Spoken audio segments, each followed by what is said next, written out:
Hello, and welcome to this special episode of Stories Sustain Us, a podcast where we explore inspiring stories of sustainability. I'm your host, Stephen Shower, and I'm delighted to have you join me today. As the holiday season is upon us, I'm revisiting some of the standout episodes from season 1. Today's replay is of an episode that resonated with many of you. In fact, it received the largest audience numbers of the entire first season. Originally aired on August 20th, 2024, this is episode 10 featuring the incredible Shaun Donovan. Shaun's work with the San Antonio River Authority has been transformational, particularly through the Mission Reach section of the San Antonio River Improvements Project. This remarkable restoration has returned a river which, in the 20th century, was engineered into a drainage ditch. Well, this project has returned that river back to a vibrant native river system. This ecosystem restoration maintained critically important flood mitigation and brought with it additional economic, recreational, and environmental benefits. One of the highlights of Shaun's work is the reintroduction of freshwater mussels, a critical step in improving river health and ecological integrity.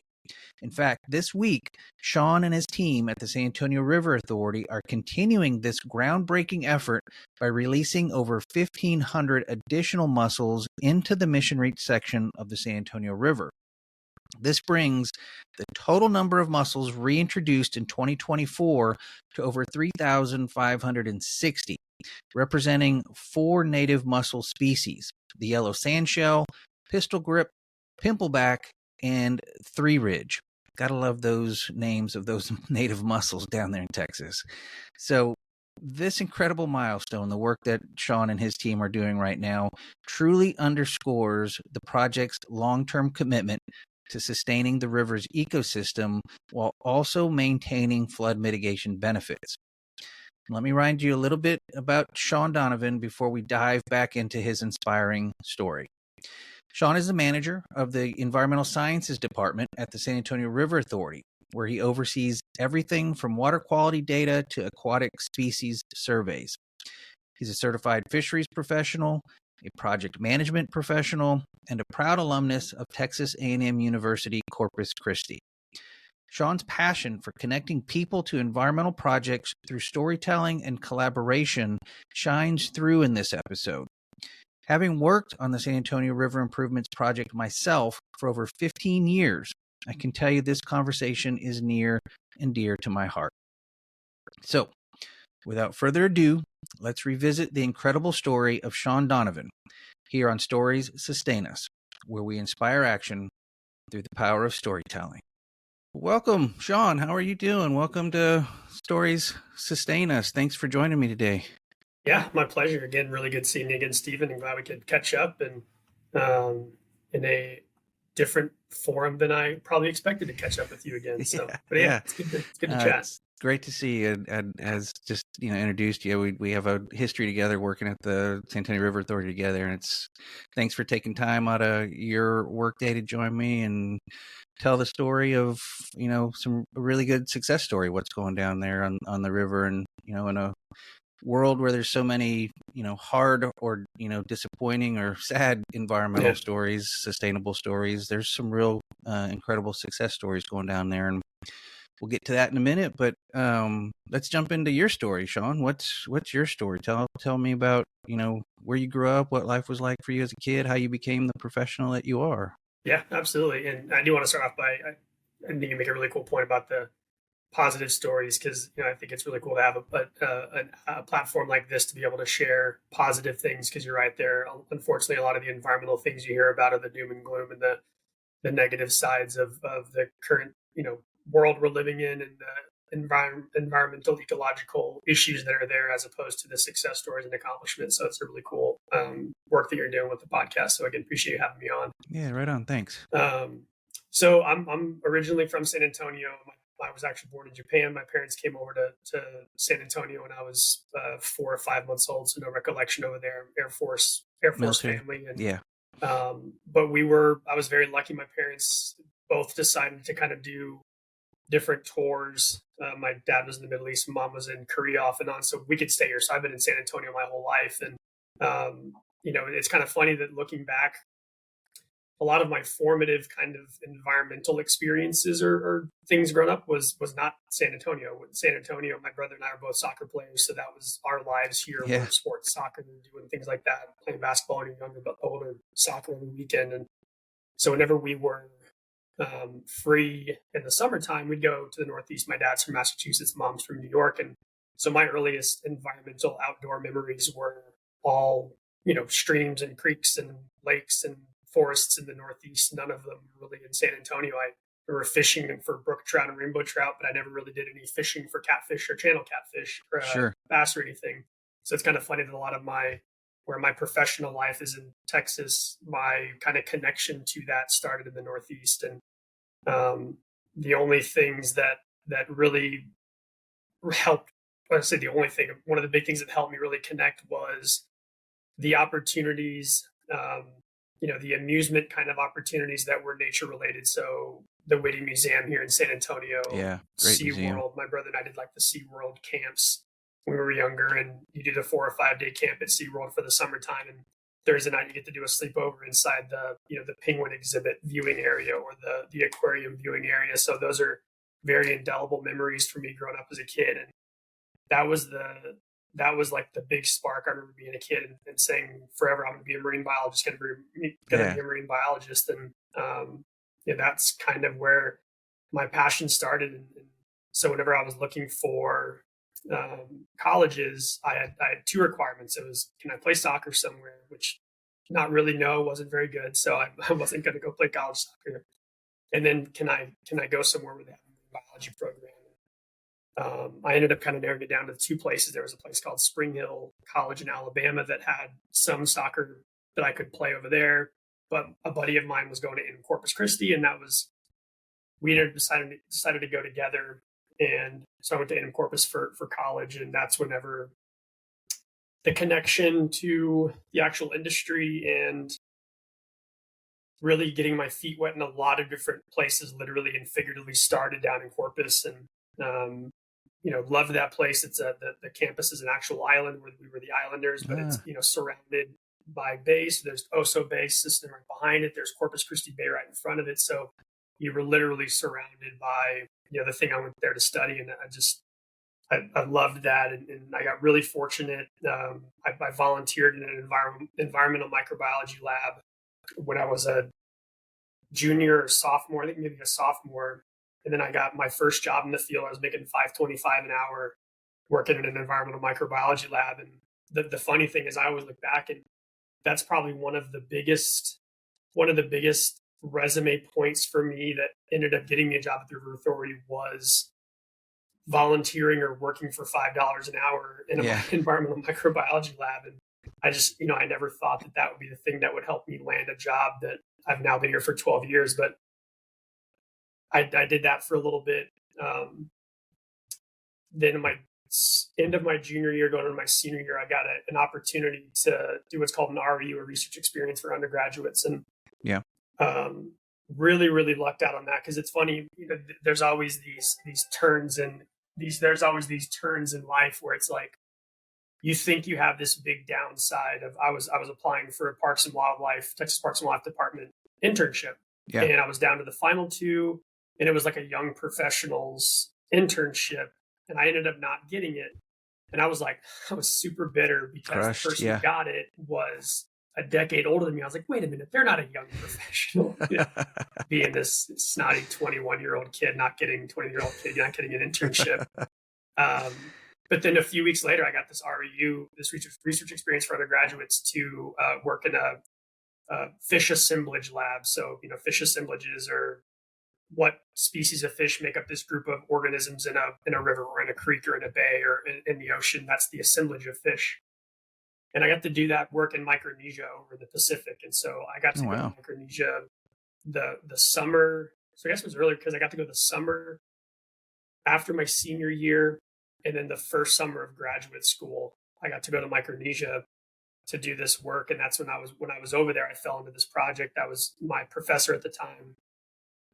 Thesis advisor was talking to one of his former students who was a professor at a college in Micronesia. And they were talking one night at this hotel that we were staying at, this little house we were staying at, about freshwater eels in Micronesia. And yeah, we think there may be a project there for it. And I overheard them talking that night, and I said, hey, I'd be happy to do a project on freshwater eels. And that's how I got into the project that I had. So again, just like a series of very fortunate Yeah. events for me Right on. to lead to. I ended up doing some genetic work on freshwater eels over from Micronesia for a couple of years. And that was such a cool experience being able to do work like that in a different culture, being immersed in that. We stayed up for a month both times in two different Micronesian islands, and just super, super cool experience. Still look back on that today as a really cool formative opportunity as a young individual, maybe 20, 21, 22 years old were my two trips. So really, really cool experience. Um, After that, getting out of college. Let me back you up just a little bit. For sure. And definitely want to pick up where you left off. But let me back you up a little bit, because I think I heard you say a little earlier, that you kind of knew at a young age you wanted to get into this field. How old were you when you were doing these SeaWorld campovers and things like that? Because not many folks that I've encountered anyway kind of hit on, they know what they want to do at such a young age. So tell me a little bit about that, because that sounds fascinating to me, because that's not my story. I didn't hit on what I wanted to do when I was young, other than play soccer. I also grew up playing soccer, and I just knew I wanted to play soccer forever, and that was not likely for in the United States in the 80s when soccer wasn't really a thing yet. So. Yeah, for sure. And it's also not a thing when you're in the 90s and not very good at soccer. So you're a little shared experience there for us. Yeah.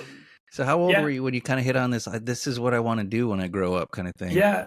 And, I think it is a really interesting, point, because there obviously you don't hear a lot of times. You hear I changed majors 3 times in college. Right. And I did this. And I went back and forth, and it's funny because I can't tell you, I was doing those SeaWorld camps when I was like 10, 11, 12 years old. My brother was 2 years older than me. So he was always a couple years ahead. So, he was maybe 12, maybe a little bit younger, because he was probably like 10, 11, 12, whenever he was doing them. So I was probably 8, 9, 10 kind of thing. Yeah.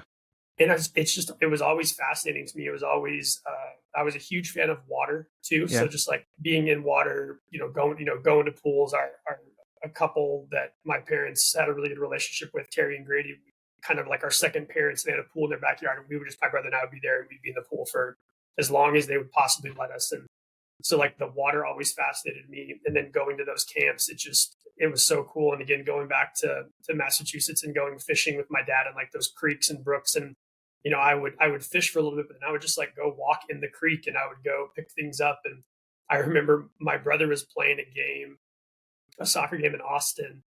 He was probably 11, 12 years old, maybe. So I was 9 or 10. And I remember going to a little, he's playing that. You don't want to watch your older brother play soccer. You don't want to, that's boring. Yeah. So I'm going and walking off, and I think it was by Zilker Park. And Zilker Park near Austin, or in Austin, Texas. And there's all, it's a really cool little creek system, and there's springs there. And so I'm over in this little pool, and I pick up a tadpole, and I like bring the tadpole home with me, and I raise this tadpole into a frog. And it's like, those were things. I was 9, 10, 11, 12 years old. And it was just always a fascinating thing for me. And then as I got a little bit older, a lot of times TV for us at home was, if you weren't watching sports, we were watching a lot of Nat Geo or Discovery programs. And, as I got older, the Planet Earth stuff started coming out, and that was probably towards the beginning of college or end of high school. Those programs started coming out. I mean, I still have the DVDs for Blue Planet or Planet Earth. I don't have a DVD player, but I have the DVDs for those shows. Yeah.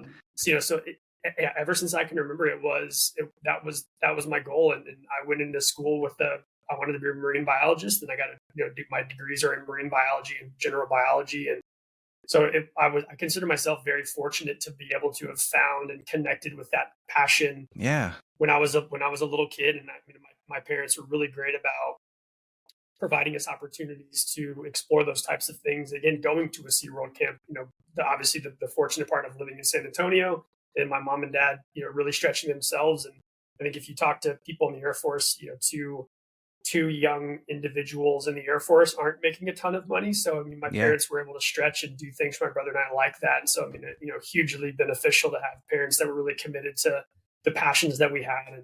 And again, our passions were sports. And then for me, it was it was the natural world and more particularly the aquatic and marine worlds that were just always a fascination point for me. Yeah, right on. I thanks for letting us back up in time a little bit, because I think that that's an important get to know you kind of moment, that this is something that you have had a passion for, for the majority of your life, and Right. that's wonderful. So Yeah. tell them hi, whoever that is. Yeah, for sure. Okay. And the other part that's interesting too is that we have a Hutton Scholar.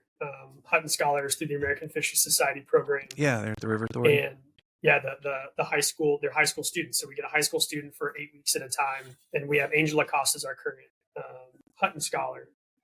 And so it's really cool talking to him, and he's come into my office yesterday. And he's like, "Hey, I want to go to school. I'm thinking about going to Corpus Christi, and I want to know, how do you connect to this?" Is like, man, we're having a conversation. I'm telling him, you don't realize like how far ahead of the game you are, where you have an internship when you're 17 years old. Yeah. You're talking to professionals, you're getting feedback and things. And I told him, like, when I was 17 years old, like, I was interested in these things, but I wasn't like actively pursuing this passion, getting ready to go to school, but he's doing an internship and he's doing all these kinds of things. So I told him, try as many things as you can. If you have the window of what you're interested in, you don't want to be an accountant, you don't want to be a banker, you don't want to be a lawyer, you're interested in this environmental world, but then try to expose yourself to as many of those different things as you can, because you never know what's going to really, trigger as a true passion or a true interest. And so it's really cool seeing now, like, that generation. I mean, I talk like I'm the old head. I'm only 38 years old, but he's 17. So we were like, oh my goodness, I was graduating my bachelor's degree when he was born. So, and I'm sure that's like, that's a cyclical thing for the generation of people, in their 30s and 40s and 50s in the workforce that are looking at the young people like, oh my goodness. But it's super cool seeing people like that at that age have that passion.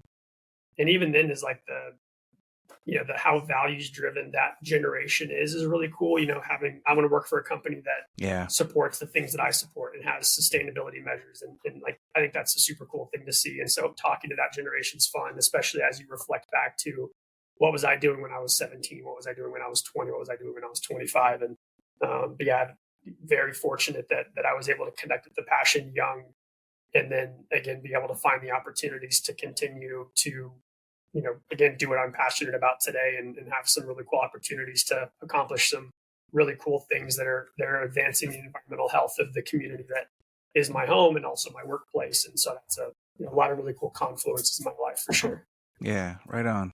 I appreciate that kind of Gen Z, how they approach life as well. I had a guest on a couple episodes ago that we talked about that too. That's just how impressed we are with young folks. And I had even earlier, had a guest on who was a 20-year-old youth activist in the UK, and she's doing more at 20. She rattled off this list of everything she's doing, and she's like, "Oh, I'm sure this is not that much compared to other people you talk to." And I'm like, "No, like, you just did more in 18 months than most people have done in many decades." So it's like your resume is longer than mine still is. Yeah, so it's like it's pretty impressive. So it is impressive to see the younger generation just jumping in, and getting involved.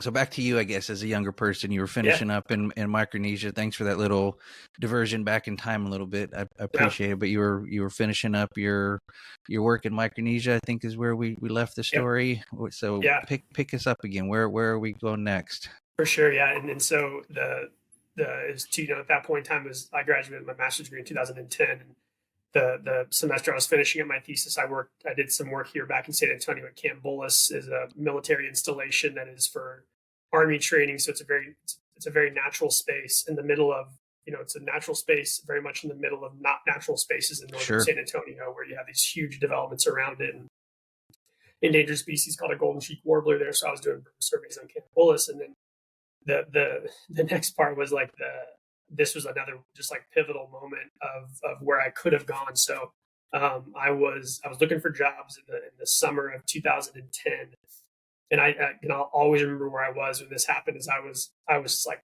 I probably applied for like 75 jobs over the course of a few months, and I was like, man, what's going to happen? And I was applying for jobs literally all over the world, trying to find something in the career field. So I get to this point where I was like down to my last few bucks, and I was like, I don't want to keep rely on my parents to keep me afloat, and Sure. so I was like, what am I going to do? I'm going to do. So I was applying for these jobs, and I was getting an occasional interview. I had an interview with a group called the Gulf and South Atlantic Fisheries Foundation, and then I also had an interview for a local pest control company. And I was like, I really don't want to do, with all due respect to the pest controllers, it's a necessary profession. I just didn't want to do it. Yeah. It wasn't my thing. Was it marine biology related? It was not marine biology related. It was like I went on a practice, like basically like a shadow day. And I'm like crawling through I'm not a small person for people who haven't met me before. I'm not short and I'm not narrow. And it was like I was like going in crawl spaces to like set like traps for mice, and it was like summer in Texas, and I was miserable. I was like, I don't want to do this, but it was like my only option for the time being. It's like tangentially related to my to wildlife and fisheries kinds of field, if you want to be generous with the word tangentially. And they offered me the job like on a Friday, and I was like, I really don't want to do this, but I need a job. And so I'm like, I'm gonna take a couple days. I'm gonna go. So I had a lot of friends still in Corpus Christi, so I went down and hung out with my friends for a couple of days. Yeah. And it was Monday morning, and I'm like, I'm gonna have to call these people later today and accept this position. I got a call that morning on a Monday back from the Gulf and South Atlantic Fisheries Foundation offering me a job as a marine fisheries observer. And I was just like, the weight of the world lifted off my shoulders. Like, yes, please. Like, how fast can I sign the dotted line for that work? And so, yeah, how different things would have been if that call would have come later, or if I didn't get that call at all from them. I still look back and think like, man, what would my career have been? Where would I end up at? Sure. If that little inflection point hadn't gone the way that it had. And so I did that for a couple of years, and that was a really cool job. I was able to work on commercial shrimping boats.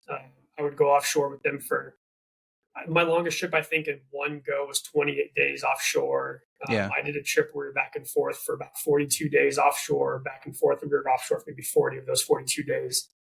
But we were doing work with what are called bycatch reduction devices and turtle excluder devices.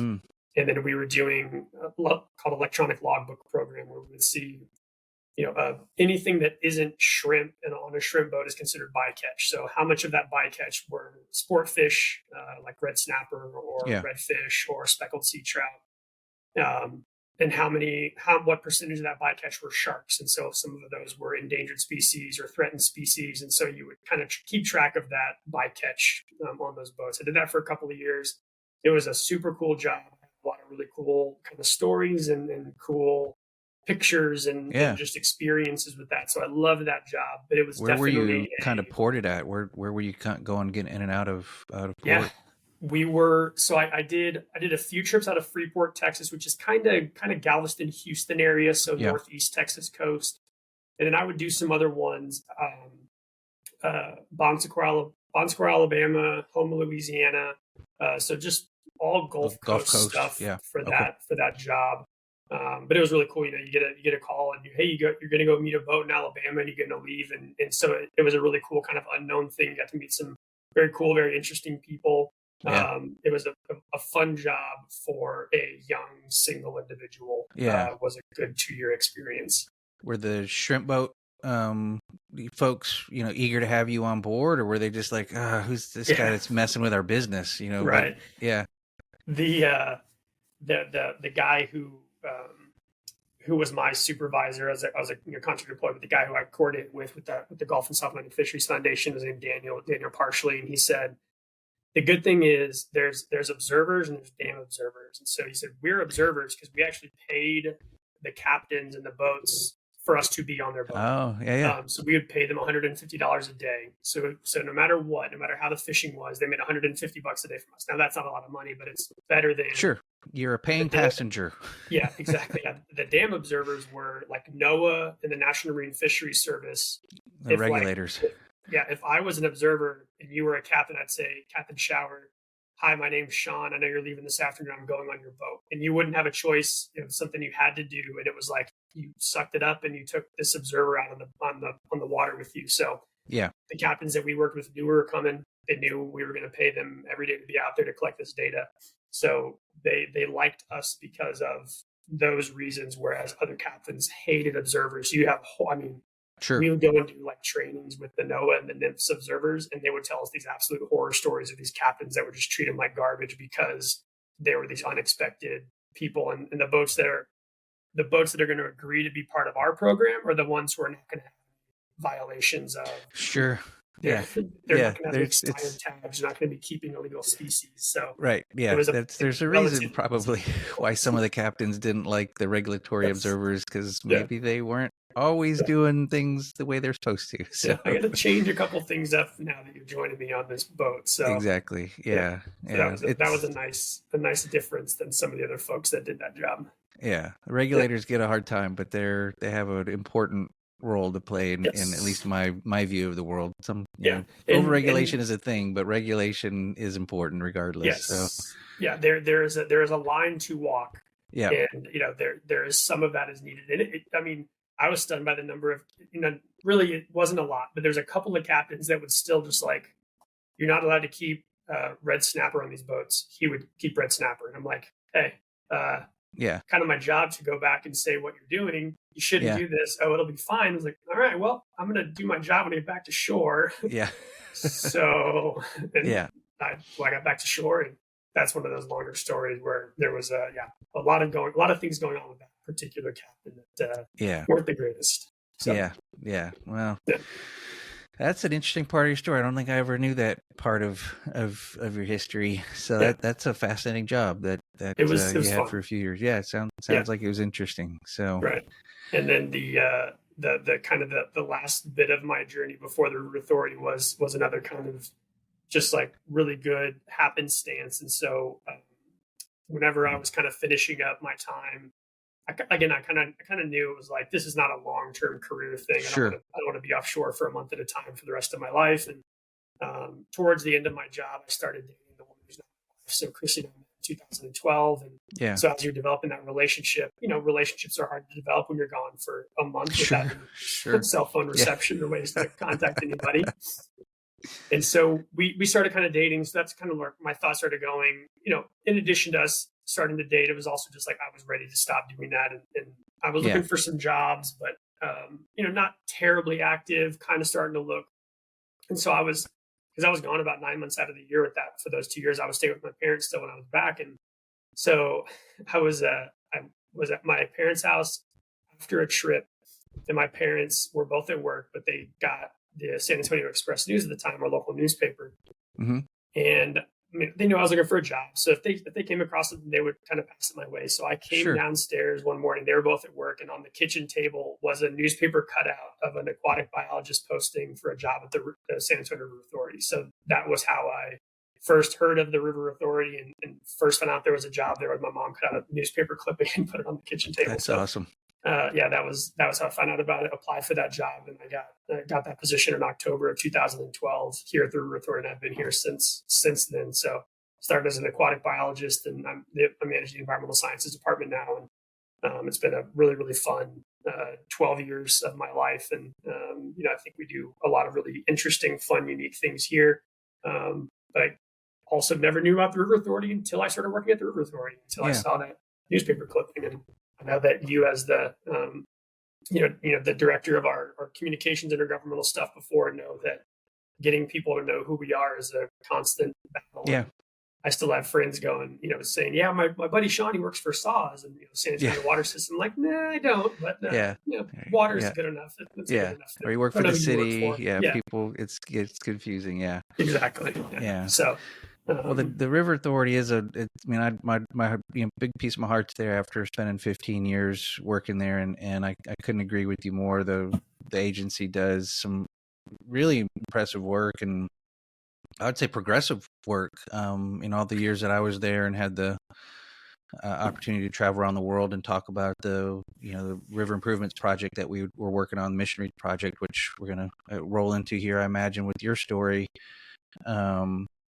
Even now when I'm, here in Seattle and still in the water world and what I do here and tell people about what I used to do, the reaction was like, you did that in Texas? Because, Texas obviously has this, reputation of being right of center politically. And Yep. when you tell the story that you're getting ready to tell about this really amazing environmental work that has benefits for economics and has benefits for recreation. I mean, it's really this wonderful example of the triple bottom line kind of coming together, this amazing project that benefits people, planet, and economically the city. People just don't think that kind of stuff happens in Texas, which I think adds emphasis to the significance of the story. That there's just some really amazing environmental restoration work happening in the middle of Texas, the heart of Texas.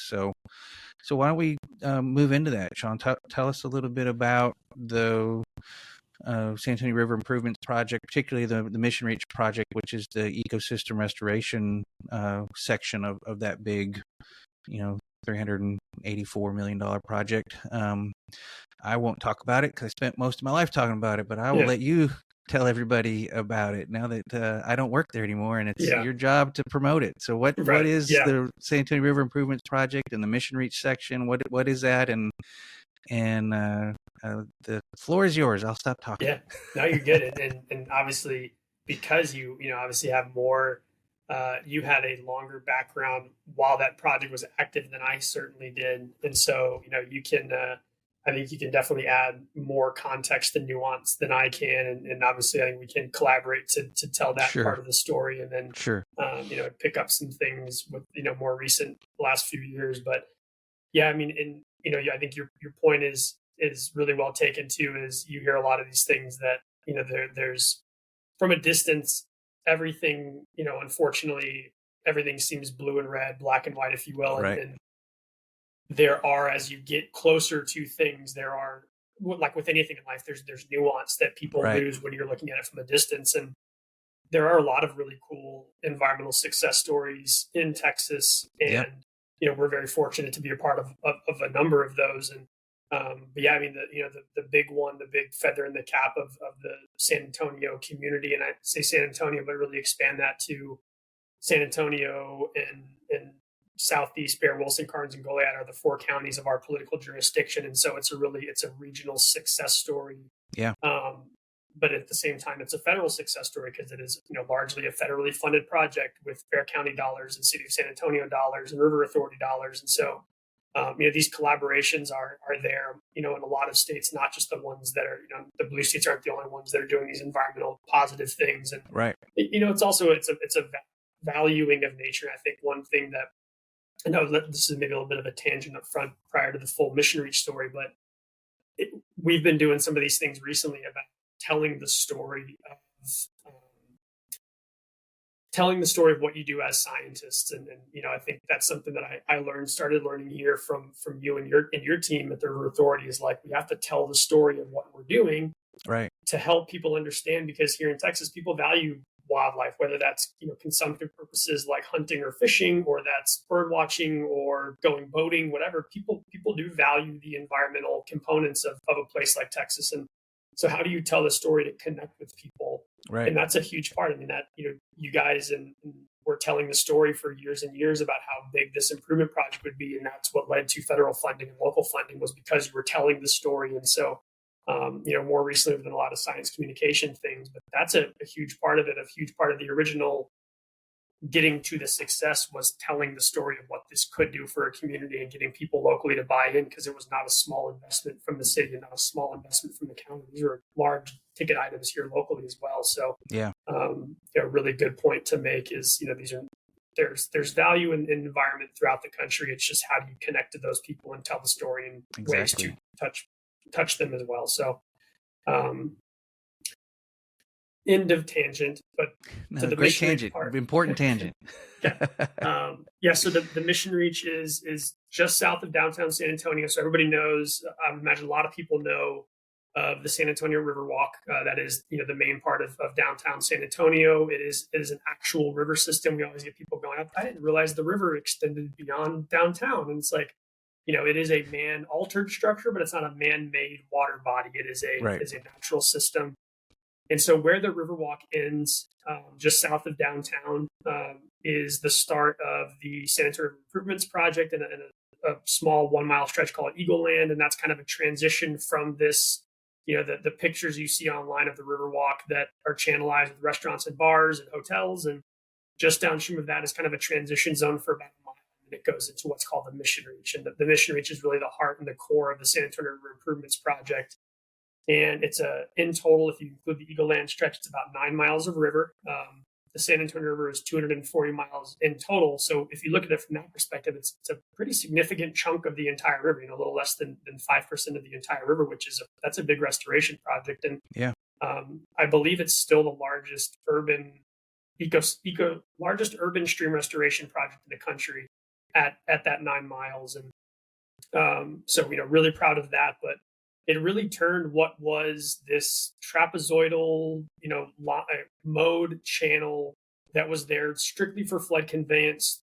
From starting in the 30s, there was all sorts of flood conveyance work done in San Antonio that really just the focus was get water out of downtown as fast as you possibly can. There was really devastating financial floods and loss of life floods in downtown. And so that's what the river was a flood conveyance channel, get things out, protect downtown San Antonio as much as you can. And the Mission Reach Improvement Project changed that to make that trapezoidal channel into a more of a natural river system, and put in some meanders and some bends, and put in riffle structures, and have riffle runs, pools, and glide, kind of a natural function of the ecosystem. You pointed out earlier, and I know Steve Graham, a former interim general manager and assistant general manager and deputy general manager, all of the titles at the River Authority. Huge proponent of triple bottom line, but that is a really a perfect example of the way you can truly mesh those things. And it's a recreational opportunity with the hike and bike trails, and there's paddling trail throughout that 8-9 mile stretch. Yeah. Like you said, the economic development impact is huge for the southern basin, or the southern part of San Antonio, excuse me. And obviously the environmental components were, we'll talk about that obviously in a lot of detail here in a minute, but the being able to combine all three of those things is truly what makes that project so successful, because people might not ever step foot or care about the river, but they want to go for a jog, or they want to go for a long bike ride, or people might never go on the trail, but they want to go kayaking, or they want to go fishing. And so it hits a lot of people, and it also brings a lot of environmental opportunities to places that have been historically underserved. And southern San Antonio, south of downtown, is definitely a historically overlooked part of town. And so this restoration has really connected people to the environment. It also hasn't had a lot of the negative effects of, gentrification is always seen as a big negative side effect of some of these projects. And we're fighting that right now with our current next restoration project, the West Side Creeks. Yeah. But in south of town, there's been some apartment complexes that have come up, but there really hasn't been that huge economic shift where it's become unaffordable for folks that have lived there for generations. But it really has brought them closer to nature. And I mean, obviously, I'm sure Stephen, there's countless studies that show how much people's lives are improved when they have a connection to a natural space, just mental health wise, economic wise, outcomes for children, those kinds of things. So bringing people to a closer connection with the river and a healthy ecosystem. There's all sorts of, you could have an economics podcast that talks about how successful the project is. You could have a human health podcast talk about how successful it is. And obviously this one, kind of more on the conservation sustainability side, that you can talk about how successful it is. So it's been a really, really cool project. It's a really cool success story for San Antonio and for Texas and for the country. You were over there in Australia when they won the Thies River Prize for the Mission Reach effort. And that's a huge success story again for the city, the state, the country. And again, it's really cool to have in our backyard. And we always kind of talk about it as a little bit of a living laboratory for us as an organization too, to be able to do some of the things we've done in this huge stream restoration project, to see like how successful has this been, and really trying to measure that. And what can we measure to show that success over time? Yeah. Let's talk a little bit about that. That's a great transition point, and I think we could go a number of different ways. You know, from fish to water quality and to riparian habitat. There's all kinds of amazing measurements of success, but I really wanted to focus you in on the time that we have left on the freshwater mussels, because that is one, I think, something that people don't think of top of mind. Yeah. When you think of a river, you think of, maybe the fish and the birds and the plant life and aquatic life, but freshwater mussels, that's Yeah. not something that somebody thinks about first, Right. maybe. But it's such an important indicator of success of this project. So next 10 minutes or so, let's Yeah. dive into that story, because you led that effort, or still leading that effort, and it's really a fascinating and incredibly important part of the success of this project. So tell us about freshwater mussels in the San Antonio River. Yeah. I want to flip for a second and ask you a question, because Sure. I'm very curious too. Is like, you were, part of the leadership team at the River Authority whenever we started floating this idea around, and I'm curious what your initial thoughts were when we started talking about, freshwater mussels and freshwater mussel projects, and kind of like, I'm curious as to the perspective you had, that back then, 5, 8, 10 years ago. Sure. My initial reaction was, this is amazing, because it wasn't top of mind. I wouldn't had thought about it, and um I just thought it was such a well thought out um, concept that you guys brought to the leadership of, hey, we think we can do this, and all the different components of it, from the scuba diving, all the testing you had to do, all the different sites you had to monitor for control sites, and just the depth and the detail that you and your team put together on that proposal that was approved and moved forward was just so enthralling. And from the fact that, again, that the kind of the freshwater mussels perspective and what I learned from you, it's kind of like the canary in the coal mine. If mussels can't survive there, there's water quality problems, there's habitat problems, there's all kinds of things. But if we can show that mussels can survive there, then we can show the environmental lift that this project has helped come along. So from my perspective, from the moment you pitched it and following you in the years of doing it, it was just an exciting thing to see you and your team doing, and to know that I worked at a place that did that. It was really, I loved it. I loved every minute Yes. of it, which is why I'm really grateful you agreed to come on the show and tell that story, because I think it's such an important story that most people wouldn't have thought of. Yeah, and I really appreciate, hearing that, and I always joked with Chris Vaughn, as the former aquatic biologist here at the River Authority, and again, Yeah. up there kind of close to you now, and Yeah. we were always, honestly, like, always waiting for the other shooter drop. Like, we get to do this, is super cool. We're getting to do this project. We're getting all the support. We were always like waiting, like, how far can we take this thing? Let's see what we can do. And this, I mean, obviously, like all the projects that we do at the River Authority, without the support of the leadership team, without the support of the board, you don't get those things Sure. done, because the funding isn't there. So I mean, the support that we had was fantastic. And admittedly, there, whenever this stuff started in Texas, because there's, freshwater mussels are one of the most endangered group of organisms in the entire world. I think it's like freshwater mussels and freshwater snails are like the two most endangered groups of species. And there was a lot of stuff started happening here in Texas, a lot of like research looking into these species, and other entities in the state were basically like, we don't really care that they're imperiled or that they're endangered. We don't Right. really care. We're going to keep doing what we have to do to maintain our day-to-day operations. But the San Antonio River Authority wasn't like that. There was support from you, and our group of Steves, our Steve Robbie and Yeah. you and Steve Graham were huge supporters, and obviously Suzanne Scott, our former Suzanne. Yeah, GM. absolutely. Yeah. It was awesome to have that support from people, because whenever Chris and I kind of started thinking about these projects, it was, we think we can do this really cool, maybe even unique to Texas project.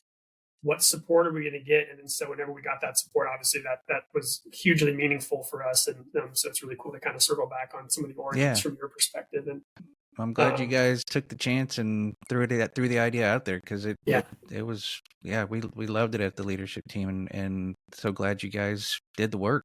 Yeah, absolutely. And again, it's been a definitely one of the coolest things I've been able to do in my career. And so, kind of going back to that start of things, to fast forward some of the parts is, there was all these pending listings of threatened or potentially listed candidate species for the Endangered Species Act. And so we started doing some research, and we started finding these species in the southern parts of our basin, but we really weren't seeing them at all near San Antonio. And with the Mission Reach Restoration Project, we started kind of thinking there's this huge restored area, and then there's these old called remnant channels. So because of the channelization over the years, we talked about a lot of these bends and curves that were used to be part of the main stem were cut off for that trapezoidal channelization to get water out of town. And we didn't see any mussels in the Mission Reach. Makes sense. It was completely dewatered for the construction. But we were seeing these mussels in these little remnant channels. And so we kind of started thinking, like, maybe there's a chance that because of this restoration project, that maybe the water quality is good enough. Maybe the habitat's good enough. Maybe the sediment quality is good enough. And so that's when we kind of came up with this idea of what's we call it the Mission Reach Mussel Survivability Study, where we put we have the four most common species in our basin, our southern basin. We put them in these devices in the Mission Reach in 2 or 3 different locations. And then we had a control site down in Goliad, where we know the population's healthy. Goliad's maybe 150 river miles south of San Antonio. Yeah. And, to your point earlier, the why mussels are so important is they're filter feeders. So they are, canary in coal mines, a great phrase for that. If the dissolved oxygen drops somewhere, a fish can go swim somewhere else. They can go find better habitat. A turtle can get out of the water, and all the other organisms have kind of defense mechanisms. Well, a mussel can move, but not much. It may move, the size of an office in a day. Some mussels move more than others, but they're pretty stable organisms. So if something happens, they're not going to survive, and so they are that kind of like, this is the true measure of if this project was successful, and if these mussels can live here, this is the kind of the pinnacle of success. And so we did this survivability study. So we started seeing results, and like one of our sites was growing about the same as our Goliad site, which was really encouraging because that's a healthy population. This is growing the same, so that means this is a healthy population. And our other site was just like taking off. It was growing so much faster than the control site, which was like, this is amazing. And then even one day we went out there and we saw, we were doing a weight check. We would measure the length and the weight of our mussels every quarter, so 4 times a year. Yeah. We went out there, we were measuring one of our mussels they call yellow sand shell. And we looked at it, like, this looks kind of weird with some of the tissue inside the mussel. And we kind of opened it up a little bit and saw it, and it was actually gravid. So gravid is basically pregnant. So it was a gravid female. And we saw, like, we never thought we'd see that in the study. It was just about growth. Can they survive and can they grow? And then sure enough, they're actually reproducing. In the river. It was like this mind-blowing thing. And we were being out there with some of the guys, and there's these guys, Larry, Chris, Austin, and myself were out there like looking just floored by this. And so super excited about it. After we had success with that, I mean, we did toxicology work. Like I said, we have a robust water quality program at the River Authority. Yeah. We do fish surveys because, to not get into detail too much, mussels are what are called obligate parasitic reproducers. So they have to parasitize a fish at some point in their life cycle so they can take nutrients off of the fish to transform from a larval mussel to a juvenile mussel where they drop off. And so fish are important. So we're doing fish surveys, and all these things were happening while we were doing the survivability study. And then we were already partnering with U.S. Fish and Wildlife Service to start developing some of these grow out techniques, because this happens a lot in like the Midwest. There's a great hatchery for this in Wisconsin. There's a great one in Virginia. Like those are kind of like the pinnacle of these Fish and Wildlife Service locations that do this propagation work for threatened and endangered species. There's a ton of this work in Alabama and Tennessee, and these states that have these super diverse mussel populations, but it really hadn't been done much here in Texas. So we were working with Fish and Wildlife Service to develop some of these methodologies. For the other part too is we were working with common species around the country. We don't have a threatened or endangered species in our basin, but we know that there's a this woman, Rosalie Barrow Edge, is this 1920s, 1930s conservationist and suffragist. And she has this quote says, "The time to conserve a species is while it is still common." If you wait until there's 100 left of a species, it's going to be much harder to conserve it than when there's 100,000 of them left and you just protect their habitat or protect that group. Right. So we wanted to work with these common organisms. So because they were common, there wasn't a lot of work for reproduction done on them. So we've worked with Fish and Wildlife Service now for 6 or 7 years to develop those techniques. And this year, we did a kind of a media event in May for the mussel release, and our staff is actually going out the third week of July this year to go and release the first cohort of mussels into the river. It's yellow sand shells, and it's the first mussel reintroduction in the state of Texas. And so we're super proud of that. We couldn't be happier. And then just yesterday, so July 11th our time, Austin Davis, who's now our project manager, came over and told me, for the first time ever, we have all 4 species in these things called grow-out baskets. So we've always had these bottlenecks with these species, and some are harder to propagate or reproduce than others. And for the first time ever now, as of yesterday, we have each one of those species in grow-out baskets, and grow-out baskets are kind of the point where they're like past that main bottleneck. So we had another milestone just yesterday, and it's awesome. Very actively happening, and we're super, super excited. We're going to have about 4,000 mussels go in the river next week. And we expect to have some more cohorts later this year, maybe September, October, November this year. We'll be putting other species in more of the first species, yellow sand shell, in the river. So really, really cool time for the project.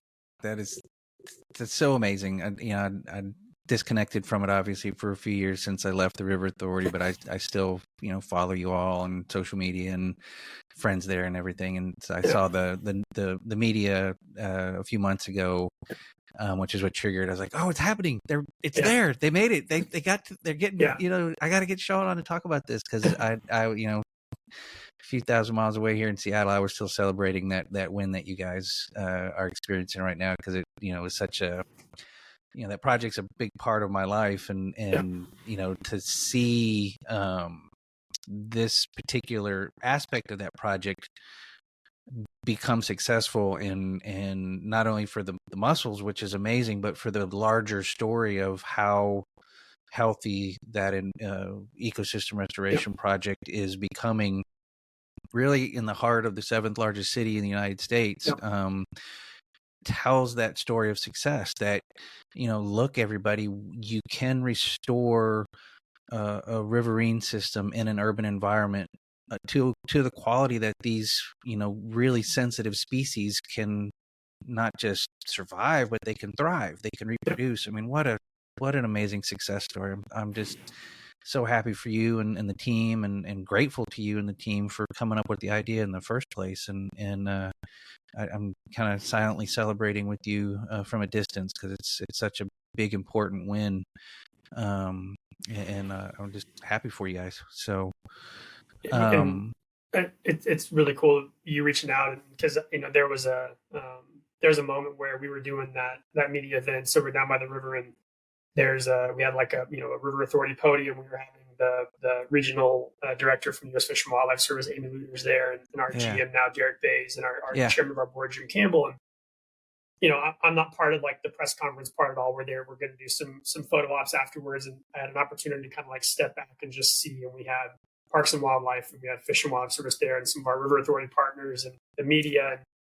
And it was a bit of an emotional moment for me, like sitting back and stepping back, because a lot of the people who made the project happen are not here anymore. And again, our essentially our entire executive team has turned over, with a couple of exceptions, but and that's not to say that our current executive team does not support the project. No, of course not. We're very proud of it, but it's cool thinking back to yourself and the executive team we had, and then again talking about Chris Vaughn as a project manager and a biologist, that him and I kind of came up with these ideas at the beginning, and our biologists who helped us with the work throughout, and then the people who are here now who are carrying this, and it's not like it's been one or two people who have done the lion's share of this work. It really has been our utilities operation, who does our wastewater treatment facilities, welded the instruments that we put the mussels in for the survivability study.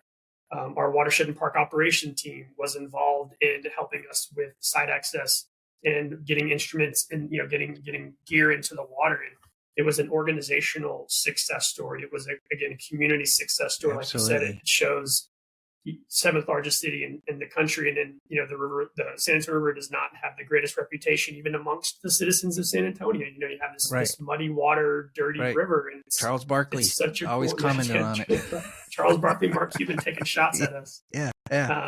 But it is such a cool thing. And it was an opportunity to sit back literally and figuratively at that media event and look at the group and think of things. And, Steve Graham is still here local, and him and I catch up, and we were able to talk about, the success of this project and the support that we've had. And again, it was really cool having, you reaching out, because again, you were part of the project and part of the support of the project. And, the early days of advertising for this and talking about what we were doing and really getting that community message out there. So it's really cool to sit back and reflect on the number of people and the amount of hours, the amount of resources that go into this, that ultimately is a really cool conservation success story that had, the it takes a village term obviously applies very, very aptly here. And so it's a really cool thing to reflect back on.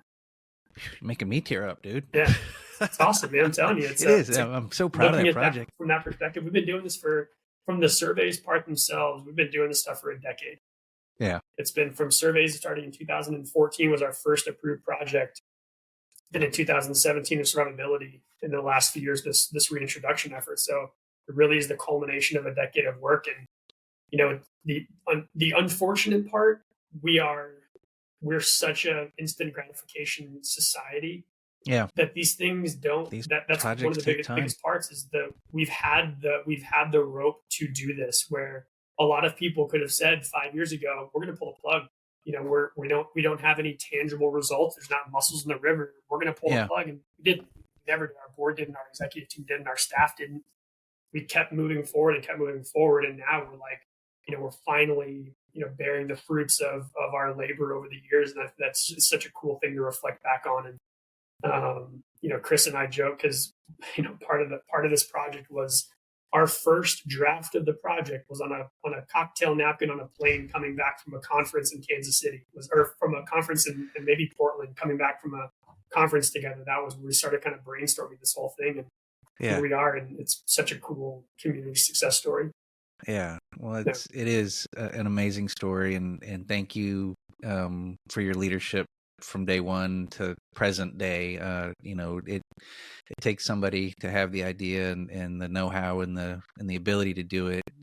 And yes, you had a whole lot of support around you, but there needs to be someone with the vision and the know-how to get it done. And you and your team of incredibly talented, knowledgeable scientists got it done, and there's clearly more work to be done everywhere around the world. Certainly on the San Antonio River is no exception, but it's good to every once in a while pause and celebrate the victories, because as we talked about at the beginning, victories are hard to come by sometimes in the environmental world. So when you have one like you've experienced with the mussels and the whole Mission Reach ecosystem restoration project, you need to celebrate those and let the world know that it's possible. As we're trying to figure out how to move forward sustainably, into the future. This is an ongoing example for people to follow, which is why the project won that global award, because it was recognized as something that globally people should be looking at on what to do in cities. So thank you for all your dedication and passion and effort to be such an important part of that. So I appreciate all that, Stephen, for sure. Yeah. So the time we have left, since we want to celebrate wins, but we also want to, hopefully people listening to this or watching to this, are tearing up like I am and feel inspired. They want to go attack something and do something to help. What can I do to help? Yeah. So what can people do either to support you at the San Antonio River Authority or support their local freshwater system, or just what's your call to action for people to do here now that they've heard this story? Yeah, I think there's two levels of calls to action. We talk about environmental things. Obviously, there's the what can I do? That's the, I say easier, because the second one is we'll talk about in a second, is a much bigger lift. But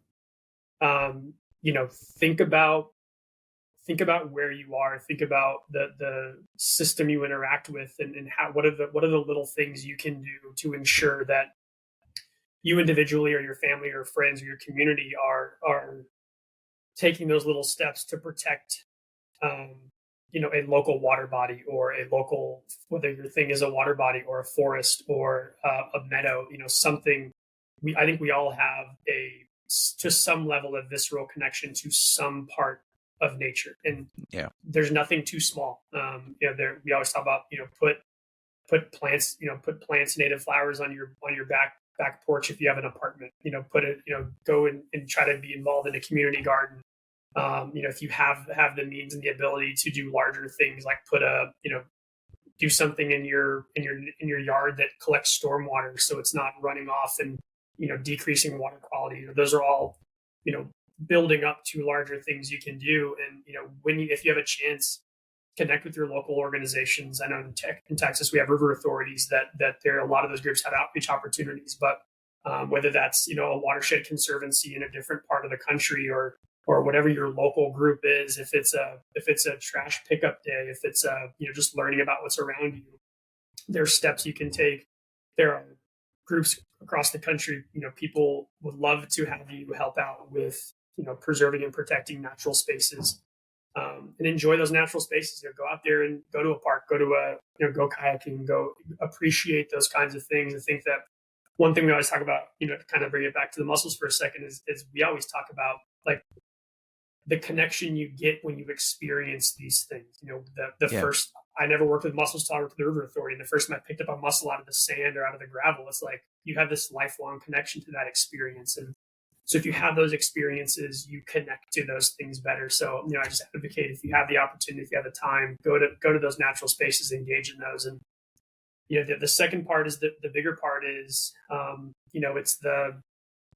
it's the making choices with things, and hopefully you have a connection to this, where you do want to use your voice and your vote to vote for things that you believe in from an environmental perspective. And I'm not even to get into the national or local politics Sure. at all, but that is a way you can use your voice and just be active in voting. Yes. Yeah. Be active in voting. Yeah. Obviously, whether that's a federal election, a local election, a state election. I mean, there's all sorts of ways that ask your local community leaders, ask your city council representative, ask your if in our case, county commissioners, ask those people, like, what do you value? Do you value environmental things? And it doesn't have to be who you're voting for president. It could be who your local constituent, the local leaders you have in your community, and what do they believe in, and are they going to support this park you want to block off for environmental sustainability purposes? And are they going to advocate for nature-based solutions or low-impact development things to help with water quality? Are they going to not make decisions that compromise environment for the sake of profit? We talk about triple bottom line. Nobody's saying stop developing anything in the entire world, but there's ways you can do those things in an intelligent, thoughtful manner. Advocate for those things. Again, that's harder because it takes a lot of people to get there. And you can spend your dollars conscientiously and try to work with organizations that share your values. You talk about value-driven generations that are coming up behind us who think a whole heck of a lot more about that stuff than we did when we were kids. And that's such a cool thing to see, that people are understanding, like, if I'm going to spend my dollars at your organization or with your company, you have to have the same beliefs that I do. I think that's great. We talked earlier about, we were in Colorado, my wife and I, and there's banks that talk about how they're 100% sustainable. And they only, those kinds of things are options you can possibly have if you have the availability to choose those types of things. And so, that's a huge part of it. And it may not seem like you're moving the needle right then and there by yourself, but trust me, you are. You're making a difference with those things, and it adds up over time. It's not just your actions; it's the actions of the community. And take pride in these things and celebrate these things when you get an opportunity to do so. And it always felt so counter to what we do as scientists to go out and talk about the things you're doing. Like that's very not scientific. You do your research and you make your papers, but it's like. But the community connects to those kinds of things. So for people that are in the industry, don't be shy to tell your story. Don't be shy to say yes to your public affairs representative and go do a media event or a blog or a social media post. And those things move the needle a lot, and it helps get that community connected and excited about things. And we fight that in San Antonio again. To talk about the perception of this dirty, muddy river. It's like the river is such a cool resource we have in our backyard, but people in the community don't necessarily think that. So if we can change their thoughts, they're going to be more prone to protecting it. So protect it, yep. Whether you're in the industry or not, there are a lot of things that you can do to help with local advocacy or statewide advocacy or federal advocacy. That's wonderful advice. Thank you, Shaun. It's the last set of questions, and I know appreciate your time today. Absolutely. So I like ending every episode talking about hope, and hope is not where the work gets done. You gotta right. But hope is what gives you the reason to go do the work, and hope is this idea that you can envision a better future, but have some personal agency to make that better future a reality. Yep. So I'm going to ask you 3 questions, kind of rapid fire. Just give me the first kind of gut reaction to these questions. The first question is, what is your vision for a better future? It could be for you personally, professionally, or for the world. What's your vision for a better future? My vision for a better future is people valuing the space and the world around them as much or more than they value the material things. You can buy a new phone, you can buy a new video game, you can buy a new whatever your thing is, but that forest, that river, that creek is the only one that's going to be there. And you can have your phone, you can have your video game, but you can also have that. So people valuing those spaces as much as maybe we do the things that are, within our direct grasp all the time. Right on. Why is that your vision for a better future? Because I think it's a realistic thing. I think it's an attainable, it may sound very lofty, but I think it's very attainable. We all have a connection to that in some form or fashion. We may lose it. We may have a connection whenever we were an 8-year-old kid. My wife talked about she's an 8-year-old kid picking blackberries down on the coast of Texas when she was younger. And she wasn't a big outdoors person, but she kind of found that connection again. We can all find that, and we can all have that. And as we have these opportunities to expand these spaces that are available to people, I think it's a real, because I don't think it's an unattainable thing. Right on. So the last question then, imagine your future vision is reality, that we do live in a world where people value that space as much or more than they might value the material things within their immediate grasp. So it's real, it's happened, we're there. How do you feel? Calm.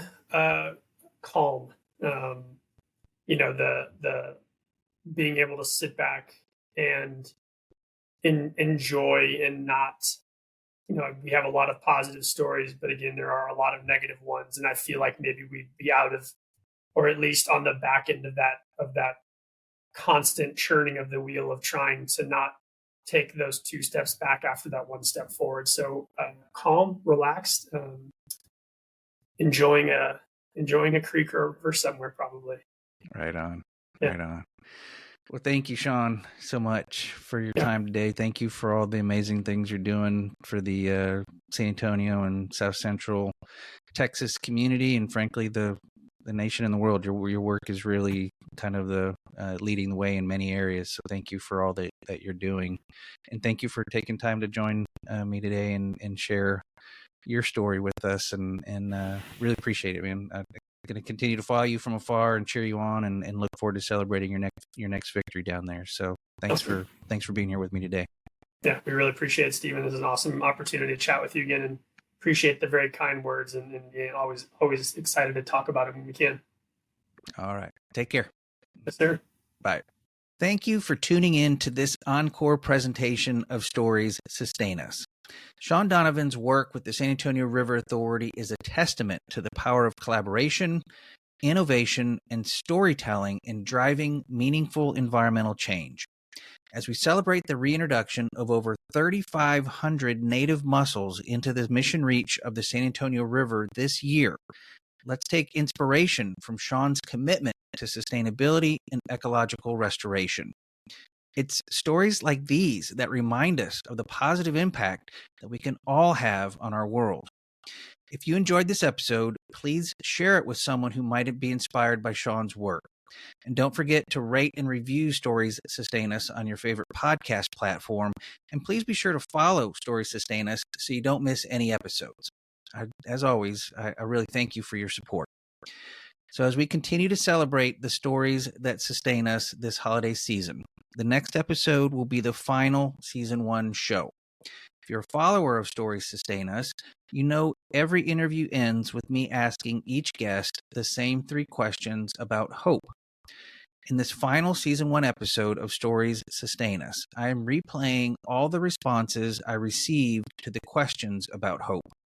You can check out this uplifting episode on December 17th. It will be available at storiessustainus.com, wherever you listen to podcasts, and on YouTube.